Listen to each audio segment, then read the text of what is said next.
नमस्कार, दिन भर की हाइलाइट्स को लेकर हाजिर है सुजस आवाज राजस्थान। सुजस पॉडकास्ट में मेधा से आप सुन रहे हैं प्रदेश के मुख्य समाचार। नजर सबसे पहले आज की हेडलाइंस पर। मुख्यमंत्री भजनलाल शर्मा से खटीक समाज के प्रतिनिधि मंडल ने की सौहार्दपूर्ण भेंट, सामाजिक उत्थान पर हुई सार्थक चर्चा। मुख्यमंत्री के नेतृत्व में राजस्थान में परिवहन सेवाओं को मिल रही नई दिशा और गति। 160 ब्लू लाइन बसें और 12 सुपर लग्जरी से मजबूत हुआ परिवहन तंत्र। अतिवृष्टि से प्रभावित किसानों को मिलेगी शीघ्र राहत। मुख्यमंत्री के निर्देश पर प्रशासनिक टीम गांव-गांव पहुंची। और 17 सितंबर से शुरू होंगे सेवा शिविर, सेवा पर्व पखवाड़ा भी रहेगा साथ। मुख्य सचिव ने दिए सघन मॉनिटरिंग के निर्देश। और अब सुनिए समाचार विस्तार से। मुख्यमंत्री भजनलाल शर्मा से आज मुख्यमंत्री निवास पर खटीक समाज के प्रतिनिधि मंडल ने सौहार्दपूर्ण मुलाकात की। इस दौरान समाज के समग्र विकास और सामाजिक उत्थान से जुड़े विभिन्न मुद्दों पर सार्थक चर्चा हुई। प्रतिनिधि मंडल ने मुख्यमंत्री श्री शर्मा का आभार व्यक्त करते हुए कहा कि राज्य सरकार ने खटीक समाज सहित सभी वर्गों के कल्याण के लिए ऐतिहासिक निर्णय लिए हैं। उन्होंने सरकार द्वारा चलाई जा रही जन कल्याणकारी योजनाओं, बजट घोषणाओं और उनके प्रभावी क्रियान्वयन के लिए मुख्यमंत्री को धन्यवाद ज्ञापित किया। मुख्यमंत्री ने प्रतिनिधि मंडल को विश्वास दिलाया कि राज्य सरकार समाज के हर वर्ग के संतुलित और समग्र विकास के लिए प्रतिबद्ध है और खटीक समाज के युवाओं और महिलाओं को शिक्षा, रोजगार और सामाजिक सशक्तिकरण के अवसर उपलब्ध कराना सरकार की प्राथमिकता है। वहीं कल मुख्यमंत्री निवास पर मुख्यमंत्री भजनलाल शर्मा से योगी, नाथ एवं सिद्ध समाज के प्रतिनिधि मंडल ने शिष्टाचार मुलाकात की। इस दौरान उन्होंने राज्य सरकार द्वारा सामाजिक उत्थान एवं विकास के लिए किए जा रहे निर्णयों, संचालित की जा रही योजनाओं और बजट घोषणाओं के लिए मुख्यमंत्री का आभार व्यक्त किया। इस दौरान सांसद मदन राठौड़ उपस्थित रहे। इसी कड़ी में मुख्यमंत्री से मुख्यमंत्री निवास पर रैबारी देवासी समाज के प्रतिनिधि मंडल ने भी मुलाकात की। इस दौरान उन्होंने राज्य सरकार द्वारा सामाजिक उत्थान एवं विकास के लिए किए गए निर्णयों, संचालित की जा रही योजनाओं और बजट घोषणाओं के लिए मुख्यमंत्री को धन्यवाद ज्ञापित किया। मुख्यमंत्री भजनलाल शर्मा ने प्रदेशवासियों को आज हिंदी दिवस की हार्दिक शुभकामनाएं दी। उन्होंने कहा कि हिंदी केवल हमारी मातृभाषा ही नहीं बल्कि राष्ट्र की सांस्कृतिक विरासत और भावनात्मक एकता का प्रतीक है। मुख्यमंत्री ने कहा कि हिंदी हमें अपनी जड़ों से जोड़ती है और राष्ट्रीय पहचान को सुदृढ़ बनाती है। यह भाषा पीढ़ी दर पीढ़ी हमें हमारी संस्कृति और परंपराओं से जोड़ते हुए राष्ट्र की अखंडता को मजबूती प्रदान करती है। उन्होंने सभी प्रदेशवासियों का आह्वान किया कि वे इस अवसर पर हिंदी भाषा के संरक्षण, संवर्धन और प्रसार का संकल्प लें ताकि आने वाली पीढ़ियां भी इसकी समृद्धि और गौरव को आत्मसात कर सकें।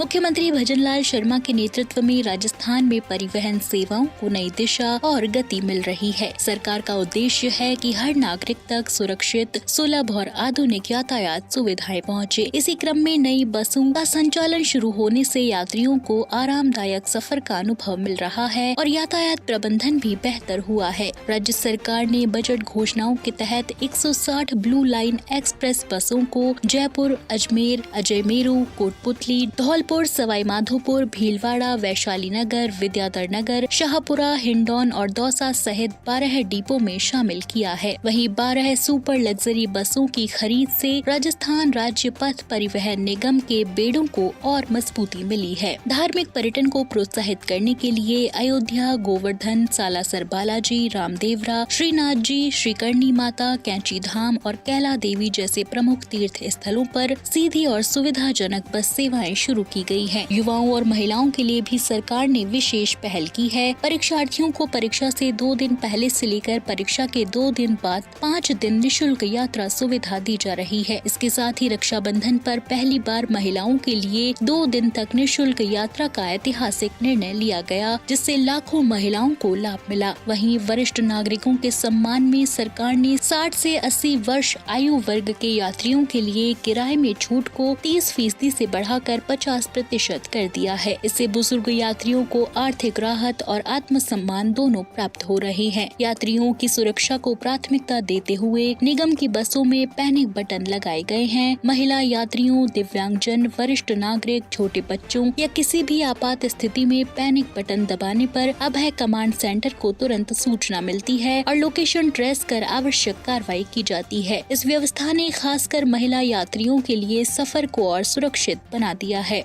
भजनलाल सरकार की इन पहलों से राजस्थान में परिवहन सेवाएं न केवल आधुनिक और सुविधाजनक बनी हैं, बल्कि सामाजिक सुरक्षा, आस्था और सम्मान से भी जुड़ी नई सौगातें आमजन तक पहुंच रही है।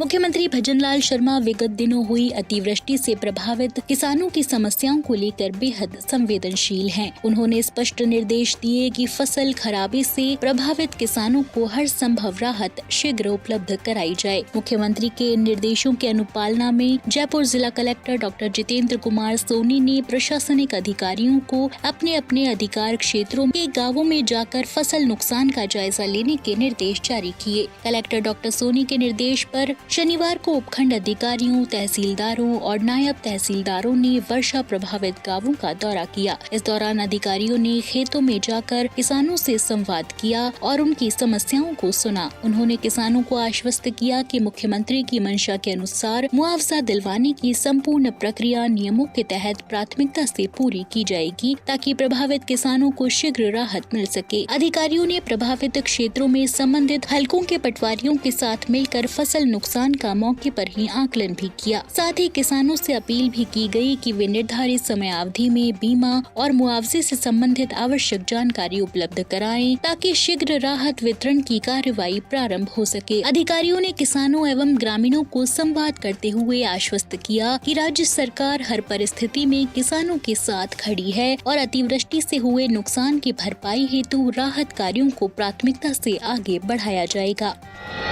इसी कड़ी में मुख्य सचिव सुधांश पंत की अध्यक्षता में शासन सचिवालय में बैठक आयोजित हुई, जिसमें जिला कलेक्टरों और अधिकारियों को 17 सितंबर से शुरू होने वाले ग्रामीण और शहरी सेवा शिविरों के प्रभावी क्रियान्वयन के निर्देश दिए गए। मुख्य सचिव ने कहा कि शिविरों में आने वाले नागरिकों की समस्याओं का तुरंत निस्तारण हो और दैनिक मॉनिटरिंग के साथ बेहतर जिलों को प्रोत्साहित किया जाए। कलेक्टर और अधिकारी स्वयं शिविरों का निरीक्षण कर फीडबैक लें। बैठक में विभिन्न विभागों को उनकी योजनाओं और जिम्मेदारियों जैसे किसान रजिस्ट्री, मातृ वंदन, स्वच्छ भारत मिशन, स्वास्थ्य जांच, पशु टीकाकरण, बिजली, सड़क, जल भराव निकासी और शहरी सौंदर्यीकरण आदि कार्य सौंपे गए। बैठक में कई विभागों के वरिष्ठ अधिकारी और सभी जिला कलेक्टर वीडियो कॉन्फ्रेंसिंग के माध्यम से जुड़े। इसी कड़ी में राजस्थान आवासन मंडल की अगस्त में शुरू हुई आवासीय योजनाओं को आमजन से उत्साहजनक प्रतिक्रिया मिली है। 667 में से 608 आवास EWS और LIG वर्ग के लिए हैं। बूंदी, बारा, बाड़मेर, धौलपुर और उदयपुर में शुरू हुई योजनाओं में कीमतें 7,60,000 से 12,45,000 तक रखी गई हैं। उदयपुर की योजनाओं में 17 गुना अधिक आवेदन प्राप्त हुए हैं। सभी योजनाओं में सड़क, सीवरेज, पानी, बिजली, पार्किंग और ग्रीन पार्क जैसी सुविधाएं उपलब्ध कराई गई हैं। और चलते चलते बात प्रदेश में मौसम की। पिछले 24 घंटों में राजस्थान के पूर्वी और पश्चिमी हिस्सों में कहीं कहीं बहुत हल्की वर्षा दर्ज की गई। मौसम विभाग के अनुसार पूर्वी राजस्थान में सवाई माधोपुर जिले के गंगापुर, जयपुर जिले के कोटपुतली, अलवर जिले के बसईसर और पश्चिमी राजस्थान में जालौर जिले के भीमवल में अधिकतम 2 मिलीमीटर वर्षा दर्ज की गई। राज्य के अधिकांश भागों में आर्द्रता का स्तर उच्च रहा। अधिकतम आर्द्रता 100% और न्यूनतम 59% दर्ज की गई। तापमान के अनुसार पूर्वी राजस्थान में अलवर का अधिकतम तापमान 36 डिग्री सेल्सियस दर्ज हुआ, जबकि पश्चिमी राजस्थान में श्री गंगानगर 38 डिग्री सेल्सियस के साथ सबसे गर्म रहा। न्यूनतम तापमान की बात करें तो पूर्वी राजस्थान के धसरोही में 17.0 डिग्री सेल्सियस और पश्चिमी राजस्थान के पाली में 21.6 डिग्री सेल्सियस दर्ज किया गया। मौसम विभाग के अनुसार कुछ दिनों में भी राज्य के विभिन्न हिस्सों में कहीं कहीं हल्की बारिश की संभावना बनी हुई है, जबकि तापमान में मामूली उतार चढ़ाव जारी रह सकता है। तो आज के सुजस पॉडकास्ट में इतना ही। मेधा को दीजिए इजाजत, कल फिर होगी आपसे मुलाकात। तब तक बने रहिए सुजस आवाज राजस्थान के साथ। नमस्कार।